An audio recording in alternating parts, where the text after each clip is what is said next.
So we have participants here, and also there will be other participants in YouTube. When we start the YouTube live, we will start here too.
So we are starting.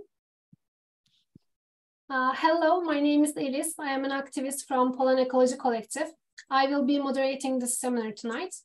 Welcome to the third installment of the second year of our seminar series. Today we are hosting a very distinguished guest.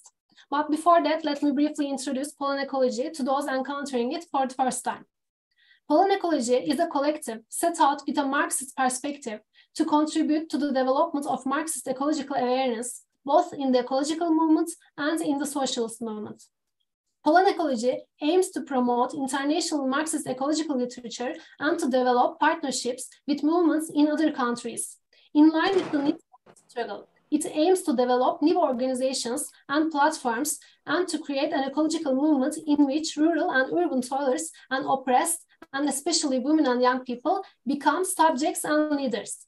As Poland Ecology, we invite everyone to join our collective who considers that the ecological struggle should be part of the struggle for social liberation against capitalism, and that it should be organized in a way that will separate to all of it, and who want to be involved in the development and implementation of a new program and strategy in this direction.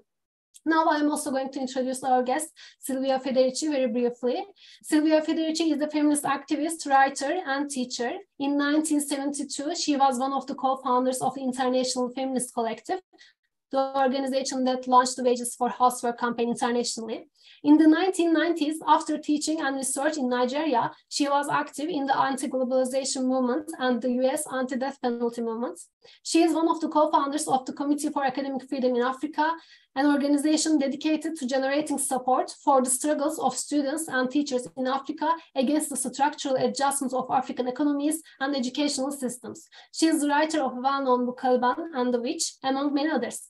Welcome, and thank you for accepting our invitation. It's an honor to have you here today. Thank you very much. Welcome. Müge Atala and Barış Yıldırım are going to help us with the translation today. Thank you for making time for us. Participants can send their questions in the chat. Let's move on with the questions now. We have a set of questions regarding theory, practice, and politics. Let us start with a rather theoretical question pertaining to internal debates within the feminist literature over the past few years. There is an ecofeminist literature that focuses on the relationship between the female body and nature. And we cannot say that there is a single point of view, some of which are from a liberal perspective, some are rhetorical, some are accused of essentialism. What is your take on these differences? And what is your main position on the relationship between patriarchy and capitalism? Yes, these are all very, very, very large questions. But my response to the relationship between feminism as a movement, women in general, and ecological change, ecological devastation, is that the relationship is very, very strong, constitutive, and this has nothing to do with an essentializing view of women. Nothing to do with that. It has to do with the very material condition of women's life in history, with women's life in history and in a social system, through the ages, and particularly in capitalist society.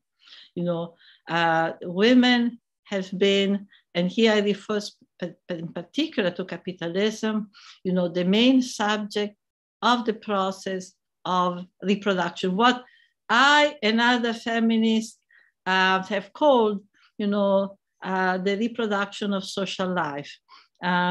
If you look at the work of other feminists like Maria Mies in his famous book, Patriarchy and Accumulation on a World Scale, she will speak directly of the production of life.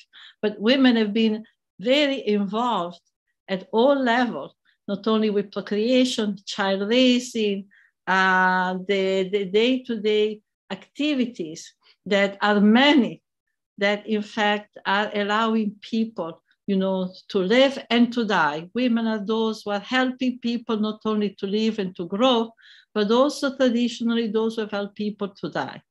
And so the relationship with the ecological context, the ecological environment, it's deep, it's constitutive, is immense, because everything concerning the ecosystem affects the work of reproduction.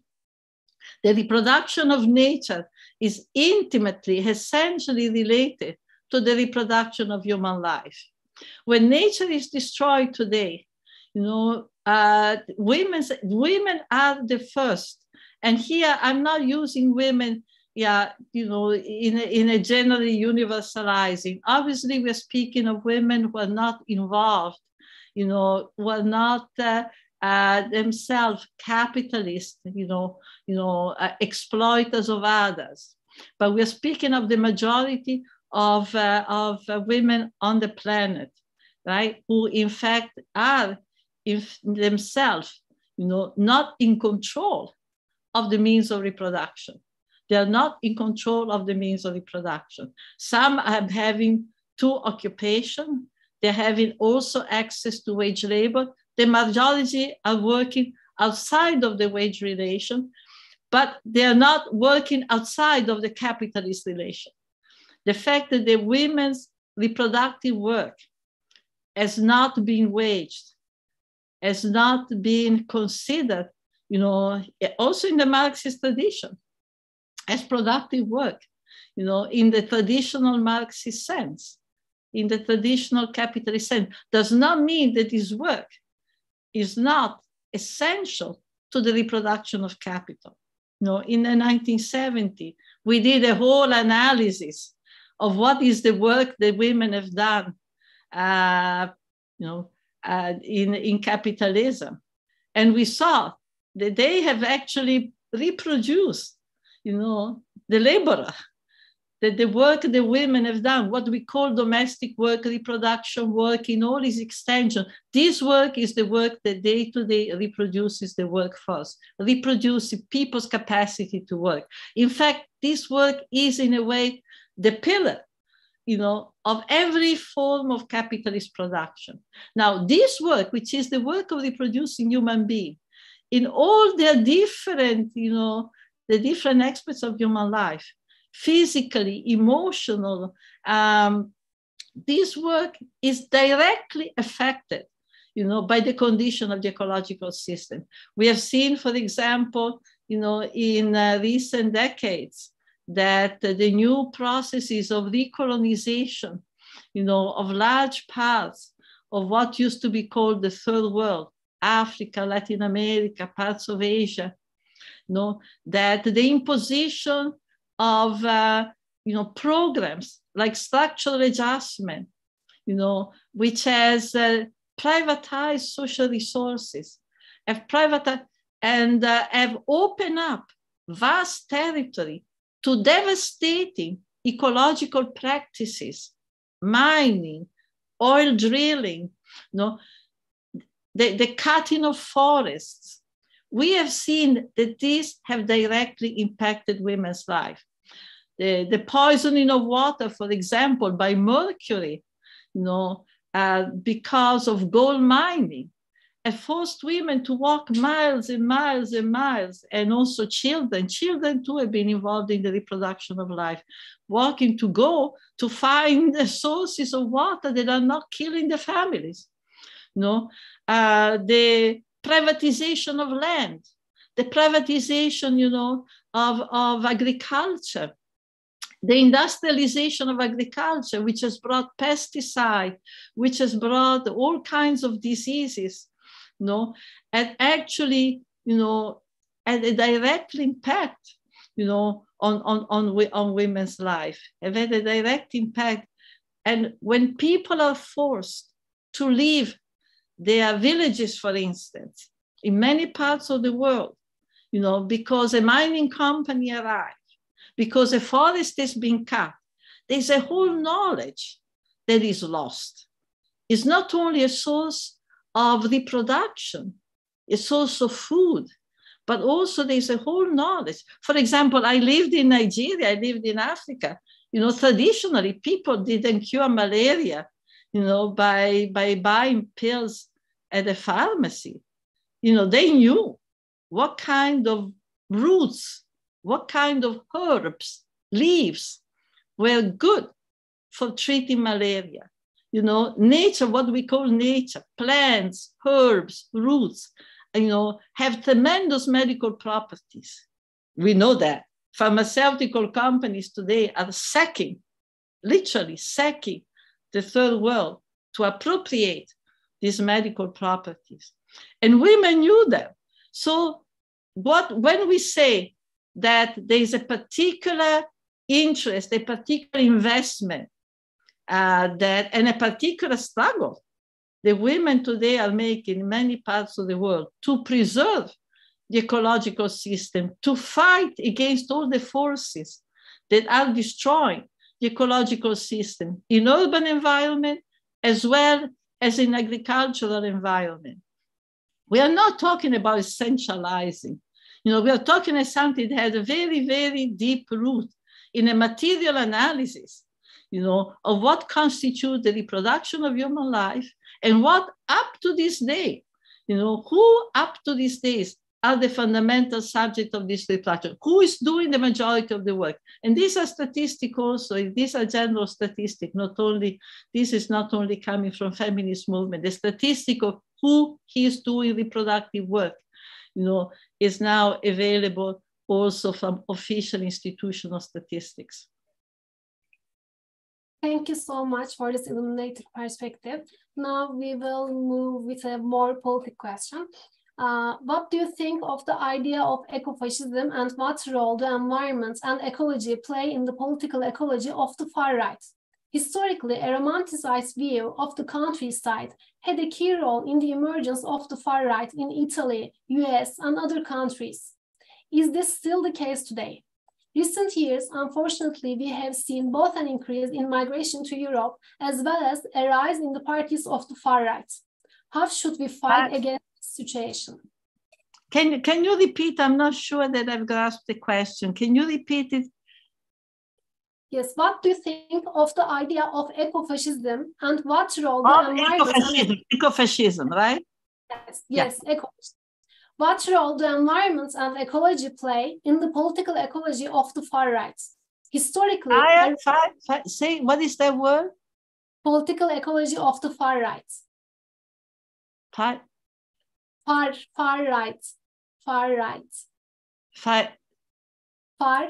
right.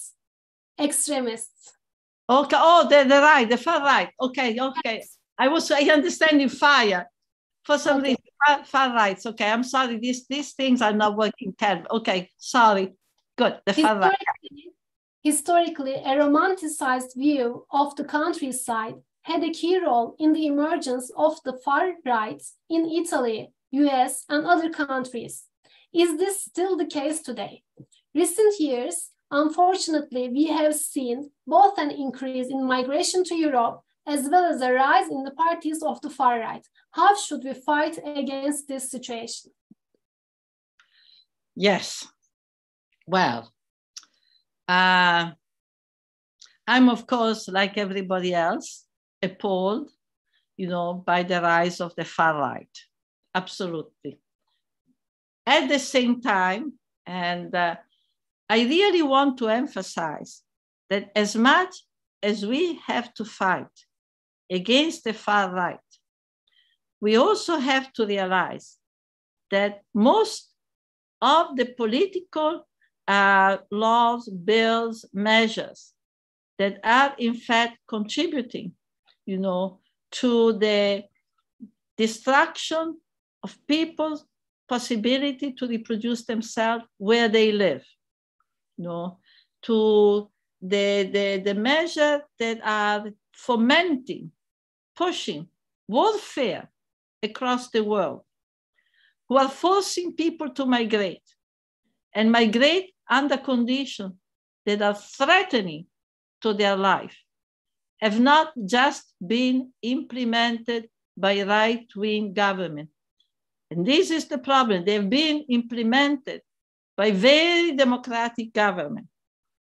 Government that consider themselves very democratic have in fact implemented the same.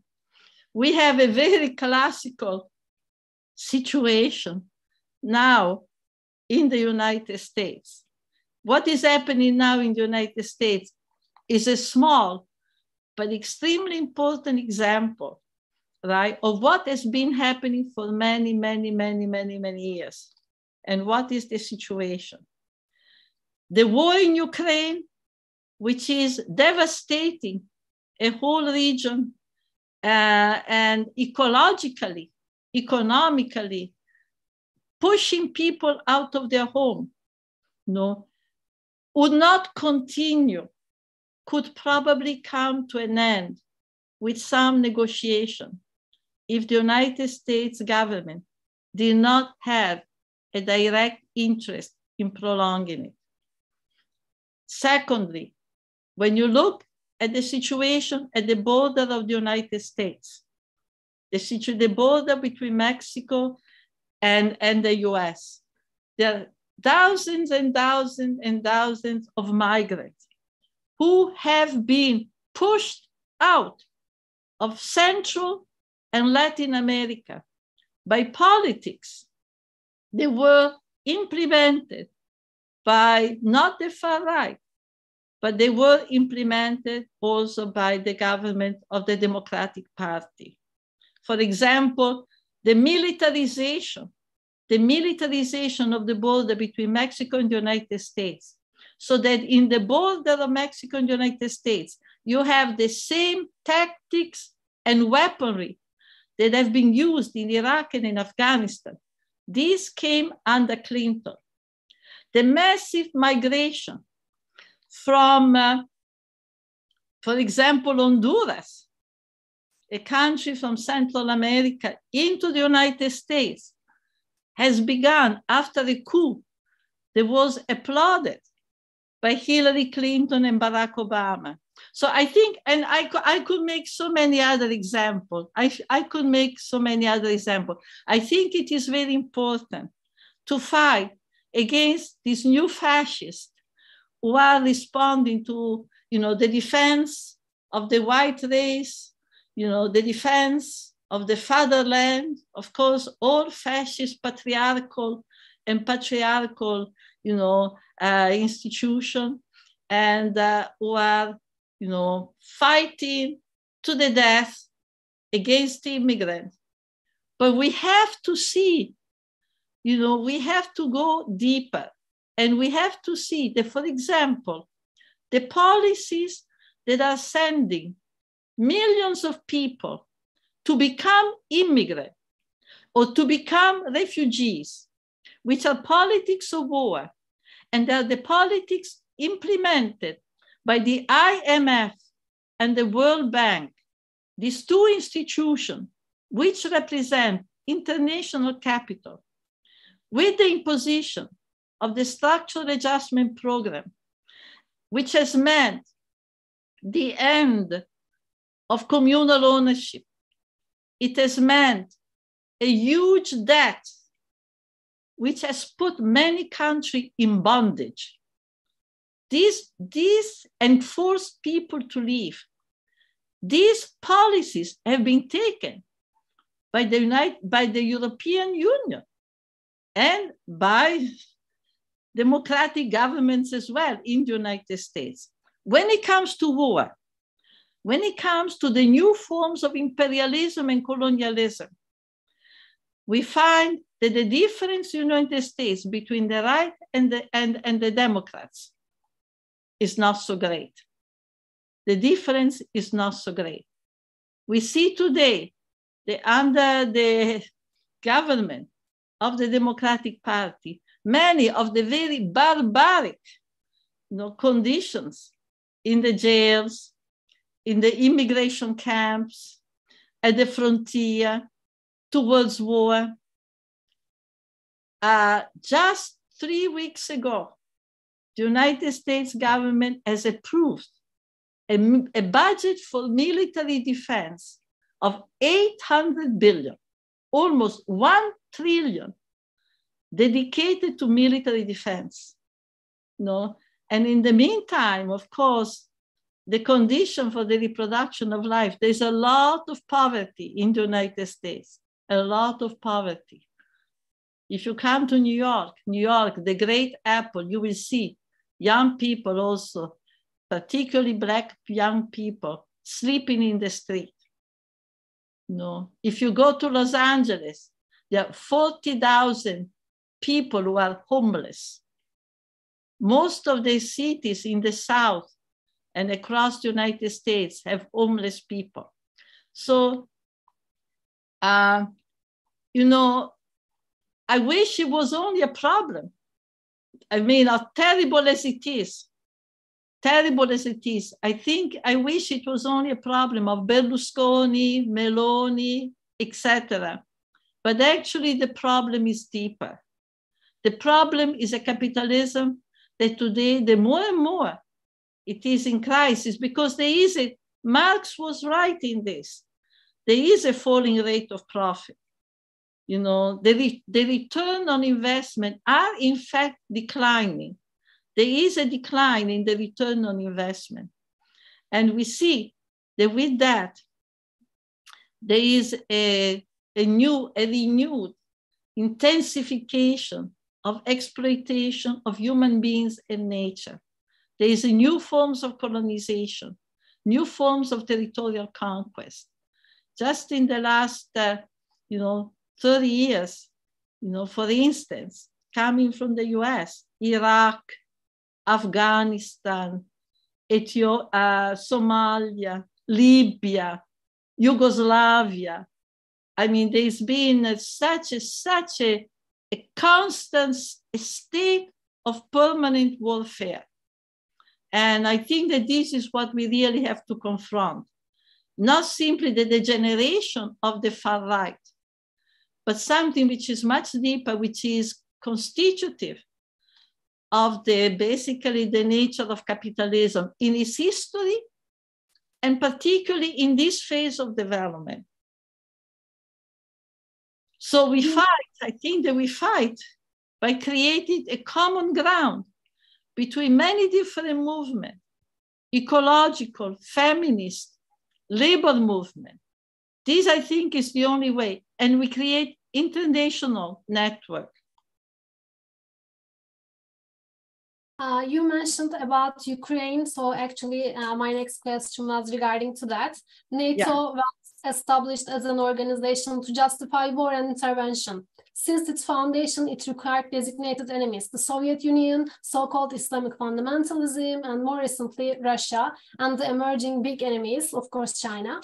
While the expansionist drive of NATO is in itself a permanent war threat, the other side of the table consists of countries and alliances that claim a bigger share from the global imperialist pie without any anti-capitalist or emancipatory inclination.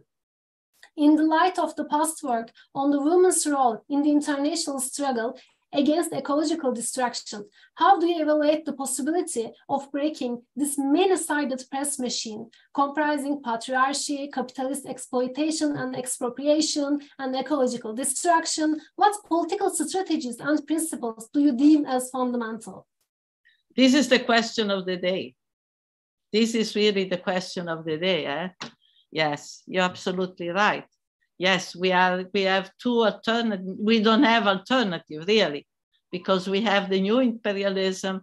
And on the other side, I think it's very interesting for me, but also a bit depressing that, in the United States, we often see among younger activists, who are often losing hope in the capacity of a social movement to actually make a substantial change.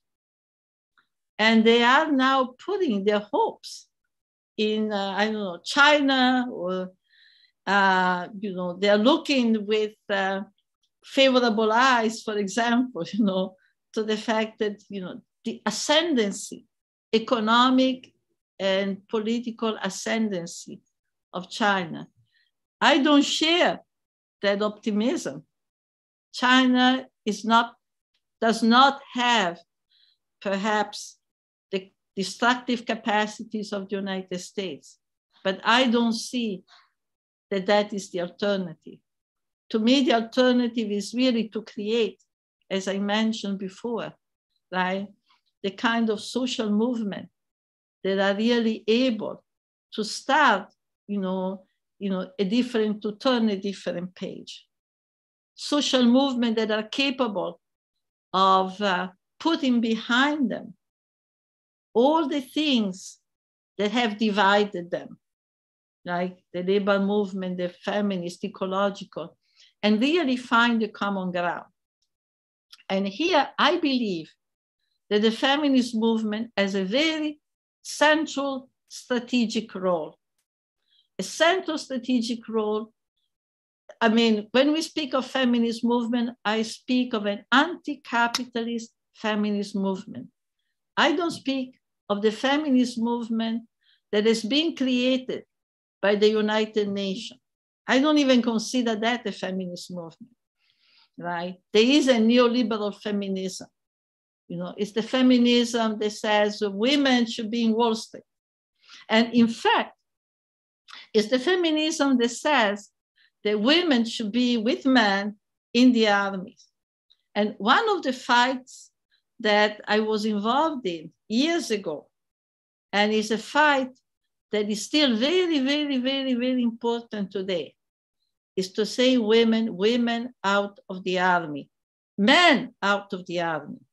So one piece of the struggle is to say no to military spending, no to the creation of army, no to the struggle of emancipation by joining army. I say men should be equal to us. Traditionally, women were not the soldiers. This is a case where equality has to work the other way around. It should be men out of the army. We have to teach children against, there's a direct connection between the violence of war and the violence against women, the violence of the police and the violence against women. What we have seen as a result of the state of increased, intensified warfare that I was speaking about before, it has ecological consequences, the destruction of huge amount, incredible. The ecological consequence of war, cluster bombs of, presumably bombs coated with extinct uranium, which is not extinct. Mines, do you know the latest statistics? And these are official statistics. The main victim of mines are children. The main victim of cluster bomb are children. Millions of acres of cropland are now unusable. They speak of hunger in the world. Yeah, well, much land that could produce food is now contaminated, by bombs. They're contaminated by cluster bombs and mines. So there are ecological consequences to war, but there are also social consequences. The militarization of life and a new, more patriarchal subjectivity. A new patriarchal, you can see it in the movie, you can see it in the video made, the Superman, full of arms, capable of destruction. The celebration of that violence has a direct relation to the violence which is inflicted against women. So women have a special interest and a special central role because we are working on the terrain of the reproduction of life, looking at the future in which actually, we want to build societies where the goal of activity, of production, of social relation, the goal of social relation is the common good. It's not the accumulation of wealth. It's not the private accumulation of wealth. It's not imperialism, conquest, violence, right? So I think the feminist movement is the movement who has the broadest scope. Reproduction means education. It means healthcare. It means agriculture. It means food sovereignty. And from that perspective, we can also put pressure on the labor movement. The labor movement has to start fighting to decide what is that we are going to produce. It's not only how many hours we work. It's not only how much money. It's also what is that we are going to produce. Are we going to produce things that are poisoning our life? Are we going to produce weapons, etc.? So this is the kind of broad coalition.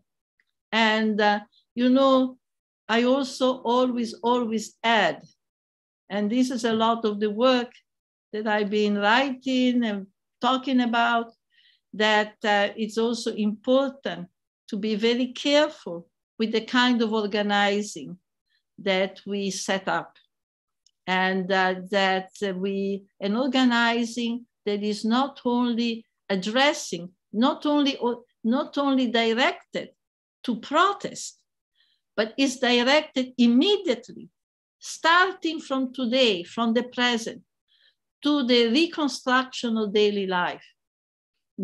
So I've been speaking about the need to begin in our community to create more collaborative processes of reproduction in terms of domestic work, in terms of the raising of children, in terms of sharing knowledge about reproduction, about healthcare, right? It does not mean that we don't fight with the state to reclaim wealth, to reclaim services. But we also have to begin to break down among ourselves the way in which we have been isolated. The nuclear family is a very, very particular institution. It is a form of protection, of course. You get reproduced, but it's also organized to separate us. So I say we need to break down the walls. We need to reject this idea that many women still have, privacy, the fear of talking to other women about your problem. Your husband beats you up, you don't have money, we need to socialize our suffering. One of the great understanding of the feminist movement, right? Putting our suffering, our problems in common has been a strength. We learn that there are certain issues that are touching us all. We learn to say, it's not my fault, it's the system. That's a big step. It's not my fault, it's the system. We need to learn, I'm not alone. There are other women around me. That's a big, big step. To confront the misery of this life alone, it's a great defeat. So I think another reason why the feminist movement has been important, is that we are learning to understand forms of organization, that we need forms of organization different from the forms of organization of male-dominated institutions, of male-dominated groups, organization. Because the question of creating ties among ourselves, affective ties, circulating knowledge, creating forms of reproduction where we can circulate knowledge, experiences, right? This is what I talk about, reproductive commons, creating reproductive commons. It's very important. It's what gives us the strength to then, confront the state, not individually, but more collectively. So this is, to me, the way we deal with the right wing and the way we deal also with the so-called Democrats, which are not Democrats at all, because they're organizing, the United States government and institution are really in the hands of the capitalists. Everything is lobbying. It's the companies that have the power to make a decision about the high-level politics.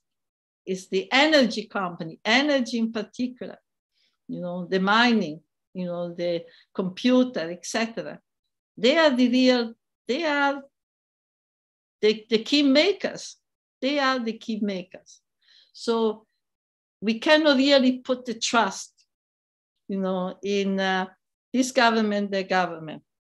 I think that there are different ways in which they approach the issue of social discipline, the social organization, but at the bottom, the same goal of conquest, exploitation of labor, private accumulation of wealth. Until you have that, you will have wars, you will have racism, social inequalities, and you will have jails. And so we really need to work for a broad,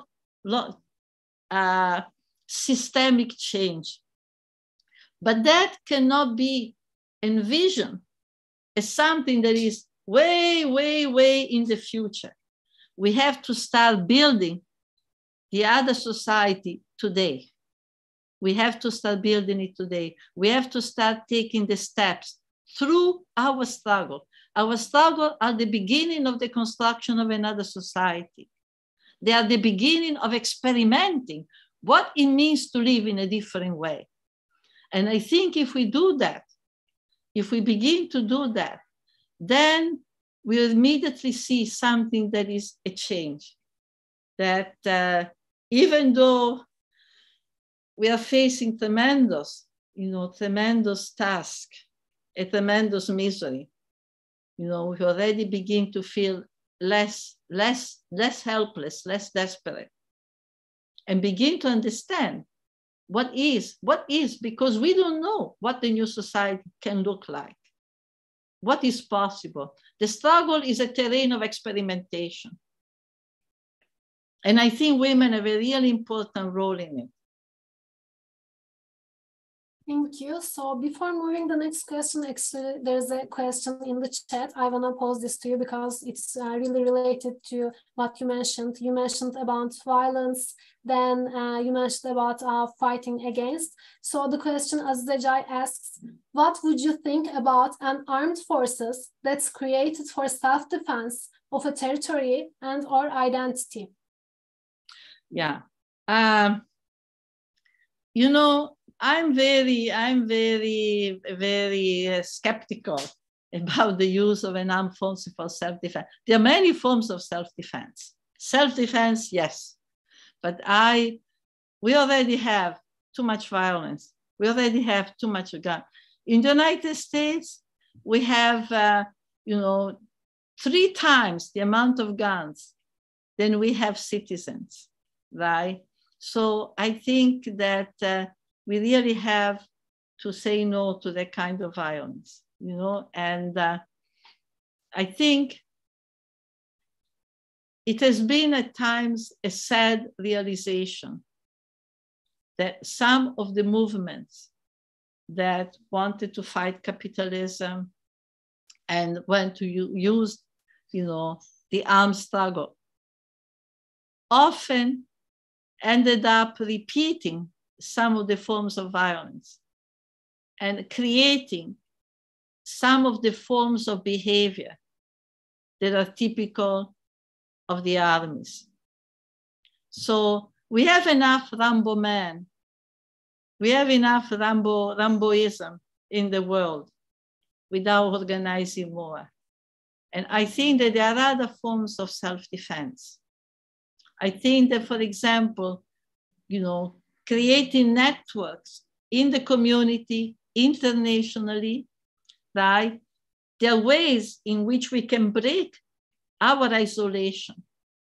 I think that is an effort that is much more worthwhile. It's an effort that is much more worthwhile.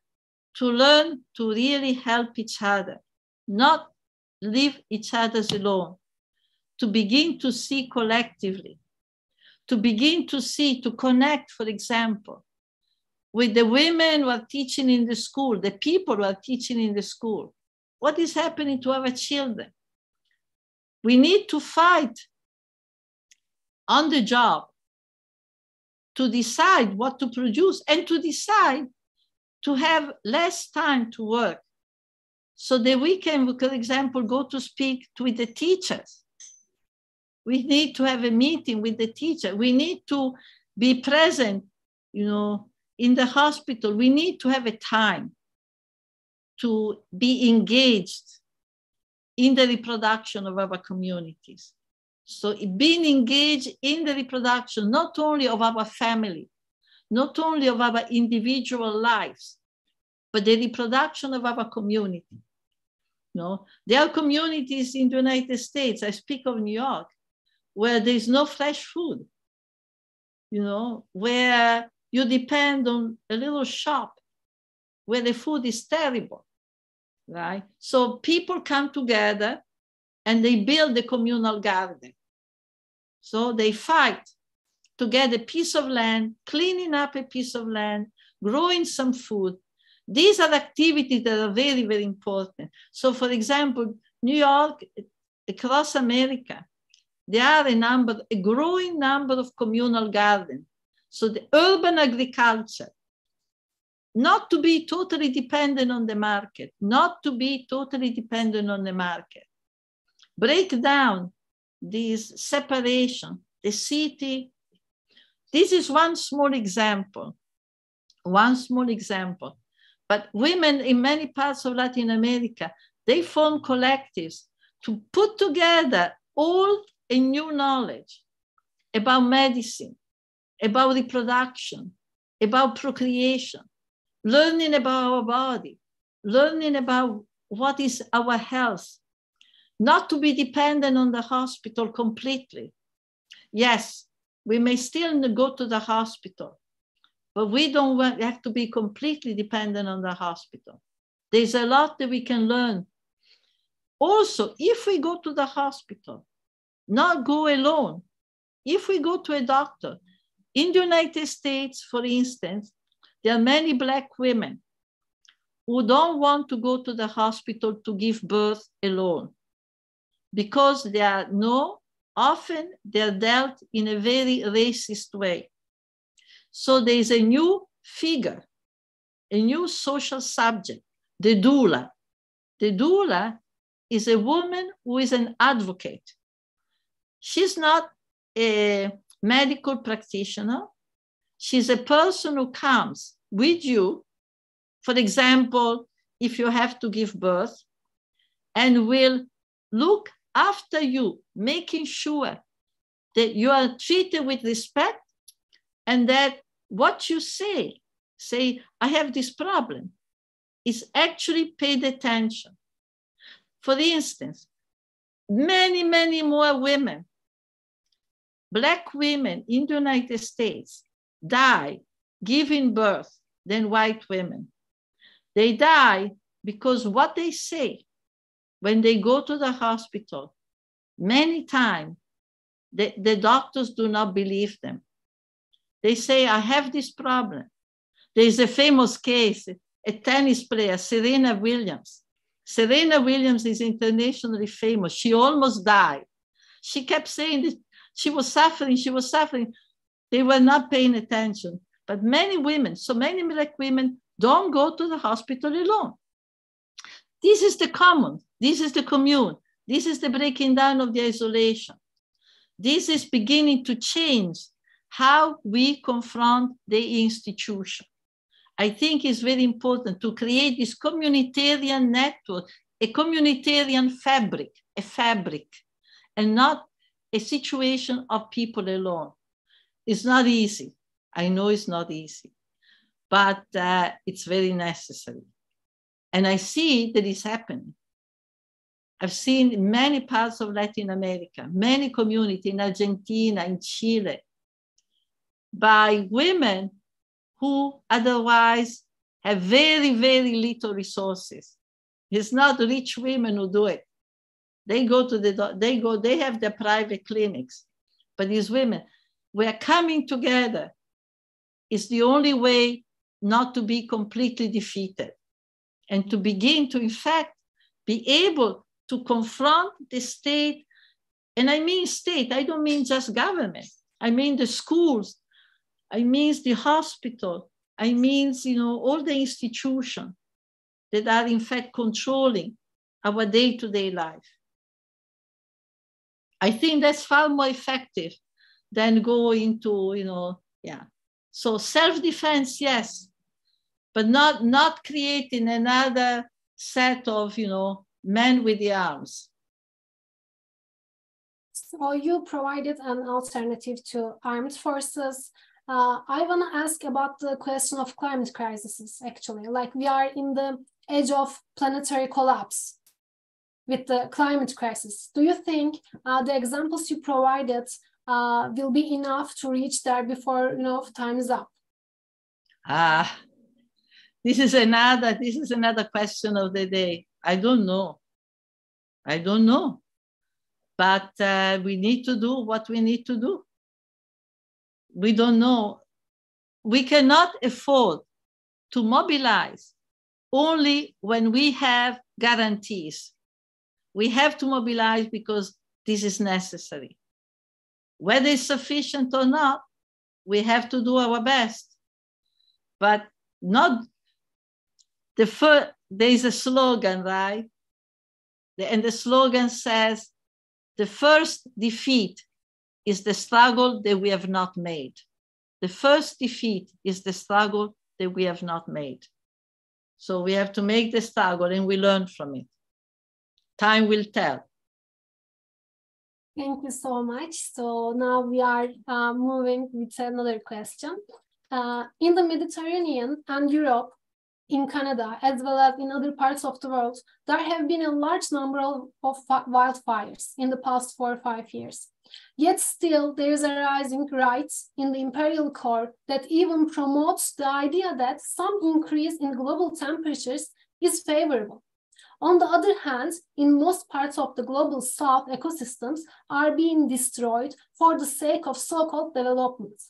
A current example is the resistance in Turkey to prevent trees from being destroyed by a capitalist company in the Akbelen forest. The justification is the conventional one: energy independence and creating jobs for coal miners. What central contradictions, opportunities, and threats do you see in this context? Yeah, this is what I mean. This is what I mean. The labor movement is crucial. This is suicidal. This is suicidal. So here, yeah, this is a terrible. So that, you know, I think we have to reject very strongly and ambiguously this idea that the creation of jobs is a farce. The creation of jobs is a farce. First of all, you know, capitalism is now doing its best to replace people with machines. But also, they're really scaring us, you know, because this is not true, that they can really replace people with machines. But they're using that artificial intelligence, technology, to scare us into submission, right? And I think when the union place having a job, you know, to the top, even if that means risking people's life, even if that means that people are going to get sick, because it's not only the destruction of the environment, it's also people getting cancers. It's also people getting black lungs from mining coal. It's also people drinking poison water by extracting fossil fuel. So I think that this is very murderous language that has to be rejected. And we have to be very careful here that the alternative that are presented, like green capitalism can be actually become another form of investment, another form of exploitation, and not really deal with the problem. The problem is really changing the form of production. And the idea that we have to save jobs, even at the cost of our lives, even at the cost, what is the point, right? What is the point of saving life by destroying them? This is part of a whole capitalist rhetoric that proposes to save our life with strategies, you know, with tactics that are in fact destroying our lives. So we have to say, this is a lie. This is a lie. And other alternatives have to be put into place. Yeah. So you mentioned bringing together the different social movements. In Akbelen, we also encountered some, trade unions said that like we are working here. This is like this is where we are making money, and this is where we are getting food. The workers who were working in the mines. So how do you imagine like bringing those two groups together and eliminate the difference? Yeah, I think, look, this is where the importance of broad-based solution comes in. Because obviously, when you isolate a situation, okay, this mine, right, these workers, and then the mine closes down, and the workers are unemployed, when you isolate it that way, it becomes very difficult to deal with. I think that what we are talking about, is something else that has to happen. It's also changing the goal and the organization of production. There's a tremendous amount of waste. In other words, what the different capitalist organization, institution are telling us, and what they're trying to do is that they have no intention to change the way they organize, right? And they're only going to find a technological solution to the problem of climate change. They don't intend to sacrifice any profit.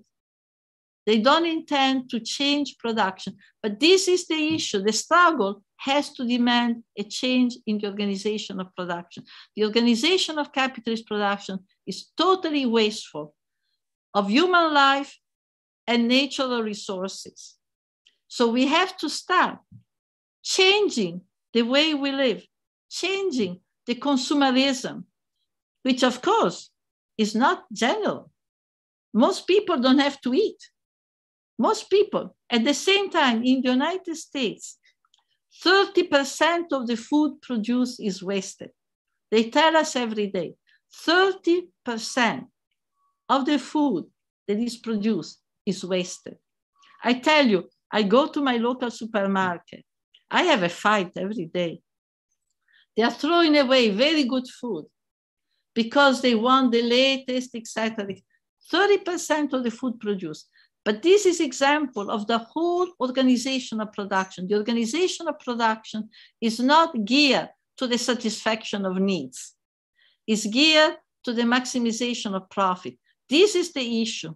So the point is not this mine or that mine. The point is to change the way the production is organized, which today it is not organized to satisfy human needs. Most people on this planet are not having their needs satisfied.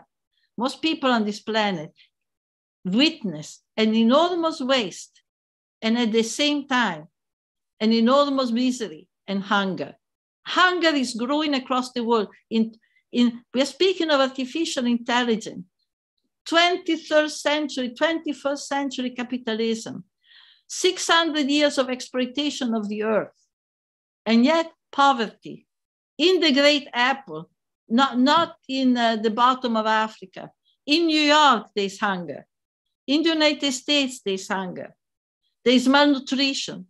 The people are not getting a good meal.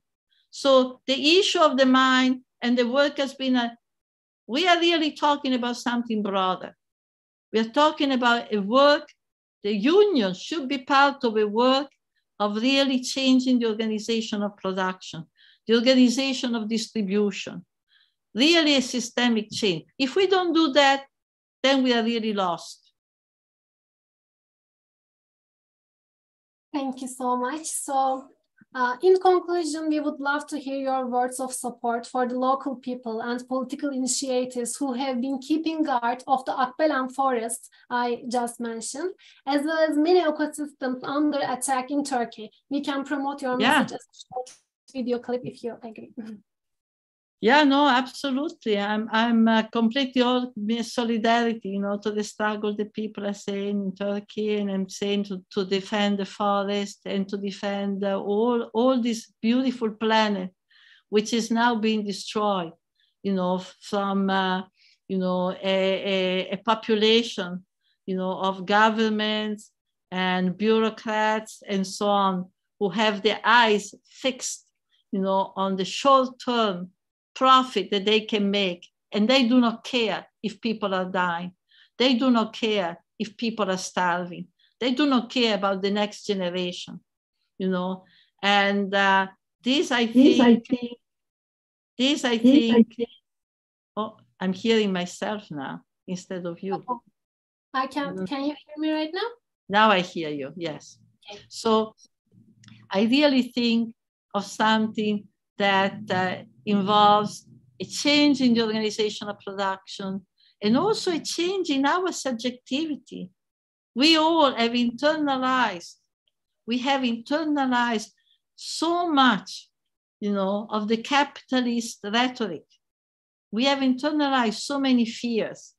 I think one of the goals of our struggle should be exactly that, to begin to expel the capitalism which is in us, and to really, in a sense, strengthen our capacity for solidarity, and to realize that any of these moments of struggle that you are talking about is a very, very crucial moment. Because, when we win, when we are able to make a change in this situation, it gives an enormous amount of strength and knowledge, beyond that particular occasion. So yes, all my solidarity to it.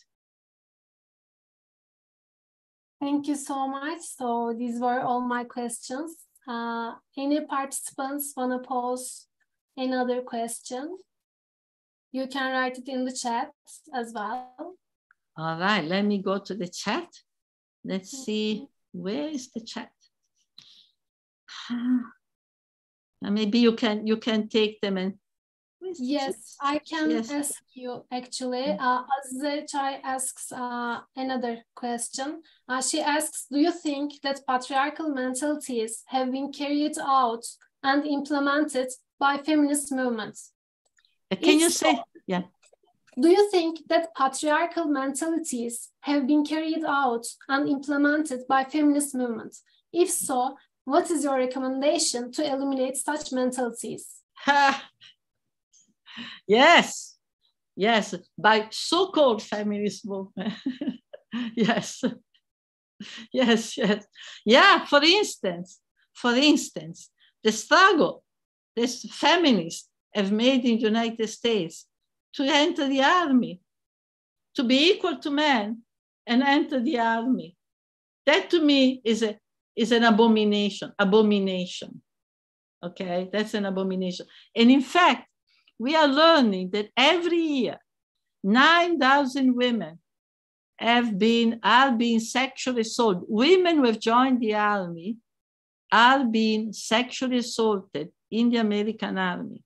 There's now a big outcry by women who have joined the army, thinking that this is, and they're now facing sexual assault, and the army is covering up.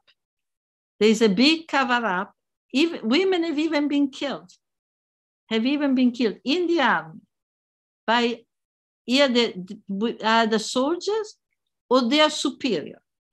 So, and I would say, but you should know, when you go in an institution, which is basically trained to kill, trained to be violent, right? We are facing male violence in our community. Imagine when you are in an army.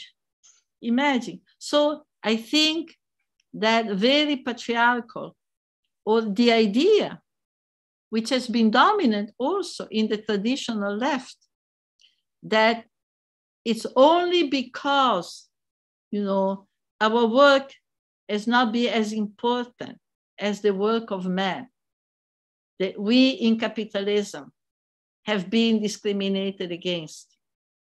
Not at all, right? And so that once you go out and you work, in traditionally male jobs, then you are equal to men. This was the idea of Marx and Engels. Wrong, absolutely wrong. Yeah, it's not that reproductive work, the reproduction of life, raising children, is less important to our lives and in this society to the reproduction of capitalism. That is less important, than, for example, being a construction worker or, making a car, working in a factory. Is that, capitalism needs to create inequality and needs to naturalize, make invisible, a work, what we call work of reproduction, that is so immense that if they remunerated it, they would not be able to accumulate the money that they accumulate. So I think that there is, yes, a patriarchal feminism. Neoliberal, is the feminist who basically look at the United Nations instead of looking at proletarian women, women in the community, Black women, women who have been discriminated against. We're looking at the institution. These institutions are the very institutions who have instituted patriarchalism. And so, my final statement is we have to change society. We have learned we cannot change the condition of the majority of women on this planet without changing the social system in which we live, without creating a society where the goal, as Marx used to say, the goal of the social system is the common good, is prosperity for all, is a society where we can decide, make a decision about the important aspects of our life and work in collaboration, not in competition. Work in collaboration, and where we all have access to what we need to reproduce ourselves, where the wealth of the earth is not in the hand of the few, which are getting fewer and fewer and fewer and fewer. The health of the earth is actually available to all. This, I think, is the world that we have to build. And I know that it looks very difficult now, but if we don't have that vision and we don't try to implement it in our community and in our movement, then we are going to have a very, very dangerous path ahead of us, because the top of capital is preparing for even broader forms of war that we are witnessing now. Ukraine is the beginning. What is happening in Africa, for instance? NATO is now moving massively into Africa. And so we hear that the war in Ukraine is making Africans hungry. Ask yourself, why Africans, who have been until recently the agricultural workers of the world, why do they depend in Ukraine on the food from Ukraine? Why? Ask the question. Nobody asked that question. They depend because actually grain from Europe is being used, to displace people, to put an end to subsistence economy, to put an end to subsistence agriculture that was still very strong in Africa until recently. This is what has happened, what the United States had done to Mexico with NAFTA, the North American Free Trade Agreement. They dumped billions of tons of grain genetically modified grain on Mexico and displaced millions of small producers, small agriculture. So the grain from Ukraine is not grain. It's part of a whole process of land privatization, of displacement of people. So I think we need to be careful when we hear this statement to really ask ourselves, what are they really saying? What is behind them? And yes, we need to have a kind of feminism that realizes that the issue of changing the condition of women is very completely connected with the question of changing the social context, the social system, and creating a society that is not built on exploitation, inequality, warfare, and continual use of technology, which they call progress, to actually displace people as if they were trash. Thank you so much. If there aren't any questions, let's wait for 2 minutes, 1 or 2 minutes. Sure. Okay. Yeah.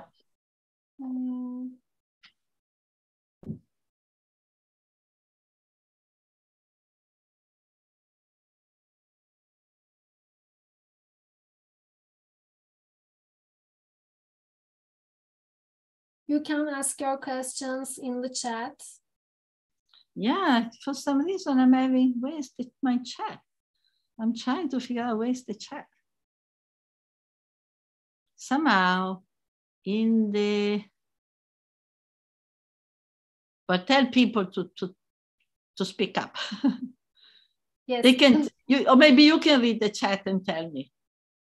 Okay, I have another questions. Do you think the equation of nature and motherhood exclude LGBTQ individual, as LGBTQ people often seen unnatural? Well, first of all, what is nature? No, I don't see what. No, that's a very peculiar question.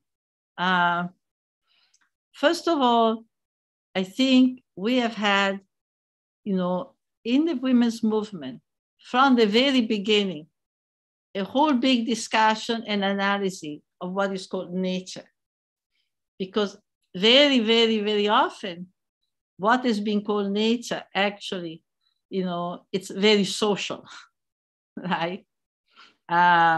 So the question of nature, and in fact, I think the feminist movement has been the first to make a critique of the way the concept of nature has been used against women to naturalize very social, forms of behavior, so that very norms of behavior that have been imposed on us in the name of nature, what is natural, what is not natural.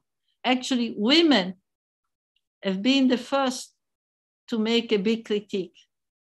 If you look at the feminism of the 1970s, there was a whole literature, for example, of critique of Freud.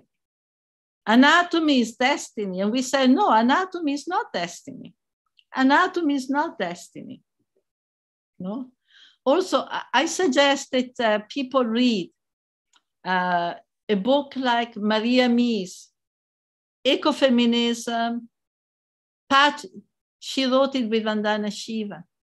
Patriarchy and accumulation on a world scale.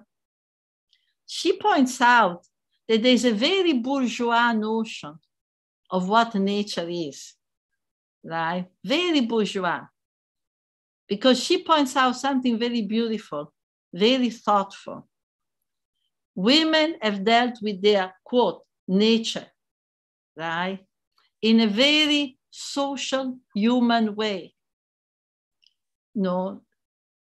There is an idea that when we speak of our nature, We are talking about as if we were animals.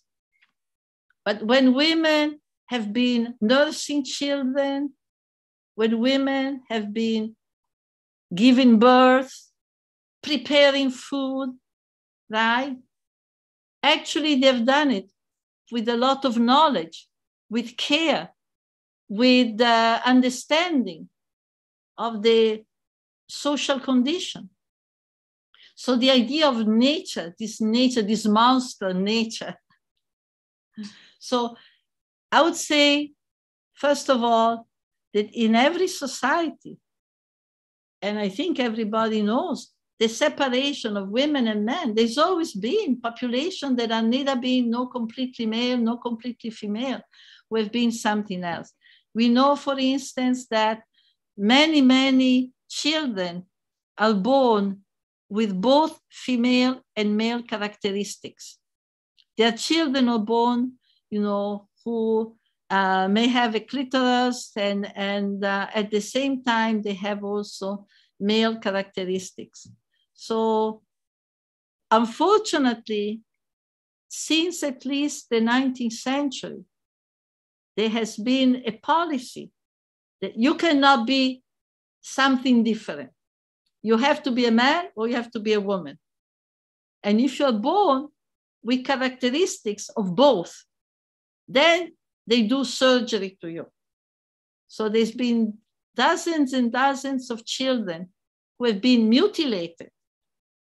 And that's a whole other form of violence to make them fit the male-female dichotomy. And so I don't think that there's anything unnatural. And I think we have to reinterpret what we mean by nature and not turn nature into a kind of monster. And to see that when human beings deal with natural things, they do it in a way that is always cultural, is always social. It's never purely an animal issue. Well, there are not many questions, no questions asked. So thank you so much for being with us today. It was a really honor to host you and wish you the best. If you happen to visit Turkey someday, maybe we can meet you in person. Yeah, I would really love that. And I'm sure our comrades here would also love that. That would be amazing. Yes. I would also, yes. Yeah, thank you very much to you for inviting me. I think it was very great pleasure for me to be with you. And I really hope one day to come. I've been in Turkey before, but in the past. I hope that there is a trip to Turkey for me in the future. I really hope to. That would be amazing. I would also like to express my thanks for Barış Yıldırım and Müge Atala, who assisted us with translation. And not only tonight, it's the beginning of the seminar series. We really appreciate the support. And also thank you to all the participants and the questions. So good night, everybody. Good night and a big hug to all of you and all the best. Bye. Bye. Bye.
Herkes ayrıldı sanıyorum. Ben toplantıyı kapatıyorum yavaş yavaş.